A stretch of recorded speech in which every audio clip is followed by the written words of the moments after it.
Hey guys, welcome back to my channel. कैसे हो आप लोग गाइज? आज हम बात करेंगे एक ऐसे टॉपिक के ऊपर जो कि आपके लिए बहुत ही महत्वपूर्ण है, बहुत ही इंपॉर्टेंट है। उसके ऊपर हम बात कर लेते हैं। रोटी, कपड़ा और मकान धरती की क्या है मूलभूत आवश्यकता है। आप क्या है, रोटी सस्ते के अंदर ले सकते हो, कपड़ा भी सस्ते के अंदर ले सकते हो, लेकिन जो मकान है वो लेने से पहले आपको 100 बार सोचना पड़ता है कि मकान कहाँ पे लूँ, कैसा लूँ, किस लोकेलिटी के अंदर लूँ। ये सारी चीज़ें आपको ध्यान रखनी पड़ती है। मेरा खुद का एक्सपीरियंस है, बहुत लंबे टाइम से मैं प्रॉपर्टी के अंदर काम कर रहा हूँ, तो आज मैं आप लोगों को बताऊंगा कि आपको घर कहाँ पे लेना चाहिए, किस हिसाब से लेना चाहिए, कैसा लेना चाहिए। अभी हम बात कर लेते हैं कि घर लेने से पहले सबसे पहले आपको ध्यान रखनी है लोकेलिटी। लोकेलिटी आप अगर चेक कर लेते हो तो आपका फ्यूचर वैसा ही बनता है, आपके बच्चों का फ्यूचर वैसा ही बनता है।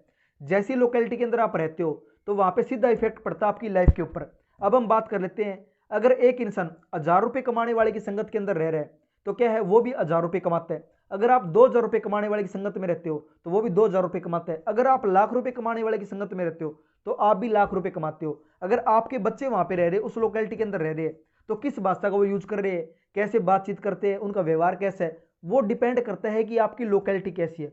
तो सबसे पहले आपको अपनी लोकेलिटी चेक करनी, किस लोकेलिटी के अंदर आप जा रहे हो, वहां पे किस प्रकार का माहौल है, किस कास्ट के लोग रहते हैं, कैसे लोग रहते हैं, कोई आस पड़ोस में कोई लड़ाई वगैरह कुछ तो नहीं है। ये चीजें आपको ध्यान रखनी है। उस मॉल के अंदर आपको घर लेना है जो लोकेलिटी अच्छी हो, आपको वो लोकेलिटी खुद को चेक करनी है, ना कि किसी की बातों में आना कि किसी ने बोल दिया लोकेलिटी बहुत अच्छी है और आप वहां पे जाके घर ले लिया। आपको चेक करना है वहां की लोकेलिटी कैसी है, लोगों से बातचीत करनी है, पता करना है वहां की लोकेलिटी कैसी है, तब आप वहां पे लोकेलिटी देख के घर लीजिए, जिससे कि आपकी लाइफ के ऊपर, आपके बच्चों के ऊपर गलत इफेक्ट ना पड़े, सही इफेक्ट पड़े। अभी हम बात कर लेते हैं सेकंड स्टेप। मार्केट के अंदर दो टाइप के कस्टमर होते हैं। सबसे पहले नौकरी करने वाले लोग और दूसरे जो होते हैं बिजनेसमैन लोग। नौकरी करने वाले लोगों का क्या रहता है, उनका क्या है, आज यहाँ पे शिफ्टिंग है और 10 दिन बाद क्या है, किसी अलग जगह पे शिफ्टिंग आ गई, 1 साल वहां पे रुकना पड़ेगा, 5 साल वहां पे रुकना पड़ेगा। वो लोगों क्या है, बार बार घर चेंज करना पड़ता है, क्योंकि अगर कहीं पे भी जाते हैं वो तो वहां पे रेंट देना पड़ेगा, अन्य बहुत सारी चीजें होती है। लेकिन क्या है, इसी वजह से क्या है, वो घर ढूंढते हैं। अगर खुद का घर होगा ना तो वहां आराम से स्टे कर सकते हैं, पूरी फैमिली वहां पे रह सकती है। तो आपको क्या ध्यान रखना है, अगर आपकी शिफ्टिंग होती है तो आपको जब भी घर लेने जाओ, कॉलोनी में लो, सेक्टर में लो, तो रोड से एक पास लो घर।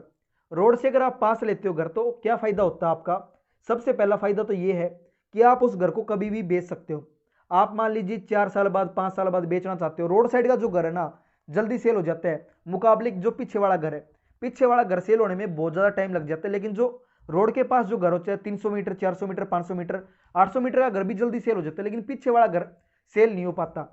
अभी क्या है, आप जब भी घर ले तो थोड़ा रोड के पास ले, जो नौकरी करने वाले लोग हैं जिनकी शिफ्टिंग होती रहती है। अभी हम बात करते हैं जिनका बिजनेस सिटी के अंदर में है, जिस सिटी के अंदर वो रहते हैं उसी सिटी के अंदर उनका बिजनेस है, तो उन लोगों को कहाँ पे घर लेना चाहिए?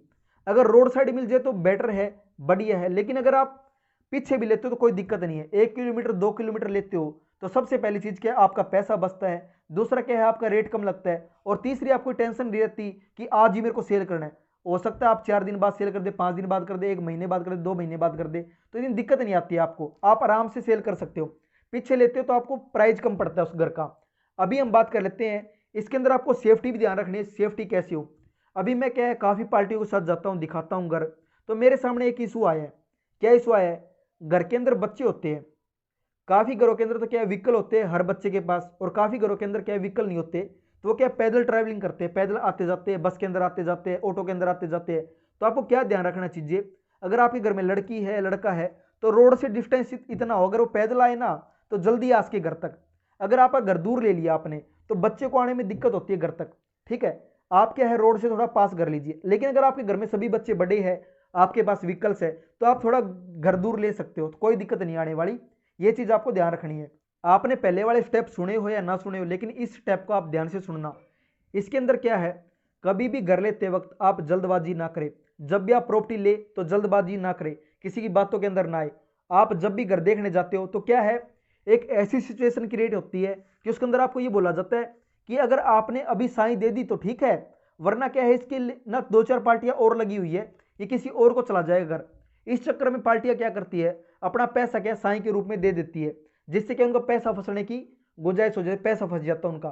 तो आपको क्या ध्यान रखना है, कभी भी जल्दबाजी ना करें। जब भी घर ले, घर लेने से पहले आपको क्या है, चेक करना है कि ये घर सही है, गलत है, कैसे है। मतलब क्या है, काफी सारे घरों के तो इंतकाल नहीं मिलते। रजिस्ट्री किसी और के नाम पे रह कोई और रहा है। तो अलग अलग टाइप से क्या है आपके सामने बहुत सारी समस्याएं आती है। तो आपको क्या है 1 से 2 दिन लेना है और आराम से चेक करना है, वेरिफिकेशन करनी है, उसके बाद आप घर लीजिए, वरना घर मत लीजिए। क्या करते हैं काफ़ी सारे डीलर हो या हम भी हो खुद भी, तो काफ़ी बार क्या है हम बेकावे में घर ले लेते हैं। कैसे घर ले लेते हैं कि ये गड़बड़ी है जी ले लीजिए, लेकिन आप क्या करते हो यही गलती करते हो। आप अपना घर लेने जा रहे हो, पैसा लगा रहे हो, तो आपको ध्यान रखना है कि आप डॉक्यूमेंट चेक कीजिए सारे के सारे। टोटली डॉक्यूमेंट अगर आप कंफर्म कर लेते हो, चेक कर लेते हो, उसी के बाद आप साइन दीजिए। उससे पहले आप साइन मत दीजिए, वरना आपकी साइन फंस सकती है। अभी हम बात कर रहे थे साइन अगर आप दे भी देते हो 4 लाख की, 5 लाख की, 6 लाख की, 10 लाख की, तो आपको क्या ध्यान रखना है पीछे आप कुछ ना कुछ पर्ची लेके आए, कुछ लेके आए, साइन करवा के लेके आए, जिससे कि आपको ध्यान रहे कि आपने उसको 5 लाख रुपए दिए हैं। ताकि क्या है आपके पास एक सबूत रहे, वो होना बहुत जरूरी है कि आपने साइन के रूप में किसी को कुछ दिया है। ये चीज आपको ध्यान रखनी है। सो गाइज अभी आता है सेकंड स्टेप। जब भी आप एग्रीमेंट करवाए तो हमेशा पक्का एग्रीमेंट करवाए। पक्का एग्रीमेंट करवाने से क्या है आप सेफ रहते हो। पक्का एग्रीमेंट क्या है बनवाते हो ना जब आप, तो आपको काफी सारी समस्याएं जो आती है उनसे छुटकारा मिल जाता है। वरना क्या है आज के टाइम में कच्चे एग्रीमेंट से काम हो रहे हैं, और कच्चे एग्रीमेंट क्या है आपको कभी भी धोखा दे सकते हैं, आपका लाखों रुपए डूब सकते हैं। आपको ध्यान रखना जब भी आप एग्रीमेंट बनवाए, पक्का एग्रीमेंट बनवाए, उसके अंदर आधार कार्ड नंबर डलवाए। ठीक है, अभी एग्रीमेंट डलवाते टाइम पे क्या उसके ऊपर क्या लोन वगैरह तो नहीं है, वो सारी चीजें आपको मेंशन करवानी है, और मेंशन करवाने के बाद फिर एग्रीमेंट बनवाना है। अब उसके अंदर आपको ध्यान क्या रखना है, एग्रीमेंट के ऊपर जो पेमेंट प्रोसेस हो वो हमेशा पक्के में करवाओ। जब भी पेमेंट आप करवाओ पक्के में करवाओ, या तो चेक से करवाओ या आरटीजीएस करवाओ। इससे क्या है फ्यूचर के अंदर कभी जो बेचने वाली पार्टी है वो मना नहीं कर सकती कि मैंने इन्होंने पेमेंट नहीं ली। अगर आपने पेमेंट दी है तो उसका आपके पास कोई ना कोई प्रूफ होना चाहिए। आप जब भी पेमेंट दो तो उसका एक प्रूफ आपके पास होना ही होना चाहिए। अभी हम बात कर लेते हैं रजिस्ट्री की। जब आपकी रजिस्ट्री होती है या फाइनल पेमेंट आपकी देने की बारी आती है, उस टाइम पे आपको क्या चीज़ें ध्यान रखनी है। आपको एक चीज़ ध्यान रखनी है, पेमेंट हमेशा आपको क्या है पहले ही देनी होती है पार्टी को, उसके बाद रजिस्ट्री करवाई जाती है, ट्रांसफर करवाया जाता है कार्ड की प्रॉपर्टी। लेकिन आपको क्या ध्यान रखना है, जब भी आप पेमेंट देना उससे पहले क्या अपना कब्जा कर ले घर के ऊपर। कब्जा क्या, आज मान लीजिए आपकी 10 तारीख की रजिस्ट्री है, 20 तारीख की रजिस्ट्री, जब की भी रजिस्ट्री है आपकी, उस डेट से पहले आपको ध्यान रखना है कि आप घर के ऊपर कब्जा ले, सामने वाले का घर खाली करवाए, उसके बाद क्या है उस घर के ऊपर लॉक लगवाए, तभी आप रजिस्ट्री करवाए। अदरवाइज वो बोल सकता है सामने वाली पार्टी कि इन्होंने मेरे से कब्जा करवाया है, जानबूझ के मेरे से साइन करवाए हैं और इस प्रकार से मेरी प्रॉपर्टी ली गई है। तो आप क्या है पहले कब्जा ले घर के ऊपर। कब्जा लेने से पहले आप प्रॉपर्टी की रजिस्ट्री ना करवाए, पहले कब्जा ले उस घर के ऊपर। बहुत सारी समस्याएं आती है प्रॉपर्टी लेने से पहले, वो सारी समस्याएं क्या है मैं आपको वीडियो के अंदर बताता रहूंगा। लेकिन आप क्या कीजिए हमारे चैनल को सब्सक्राइब कर लीजिए। और दूसरी बात क्या, आपको कोई भी समस्या लगती है प्रॉपर्टी लेने से पहले, या आप प्रॉपर्टी लेना चाहते हो हिसार के अंदर में, तो आप हमारे चैनल को सब्सक्राइब कर सकते हो। और हमारा एक स्टार्टिंग से क्या है एक वादा रहा आप लोगों से कि जब भी आप हमारे थ्रू प्रॉपर्टी लेते हो तो हम एक चीज़ की आपको श्योरिटी देते हैं, ये ना तो आज गलत हो सकती ना आने वाले टाइम में गलत हो सकती। हम जब भी आपको जो प्राइस बताते हैं ना वो प्राइस बताते हैं जो सामने वाली पार्टी ने हमको बताया है। अदरवाइज हमारा कोई भी प्राइस ऊपर नीचे नहीं होता है, ना आज और ना कल। हमारी कंपनी कभी भी ये नहीं करेगी कि आपको गलत प्राइस बता रही है, आपको वही प्राइस बताएगी जो मालिक के द्वारा मांगा जा रहा है।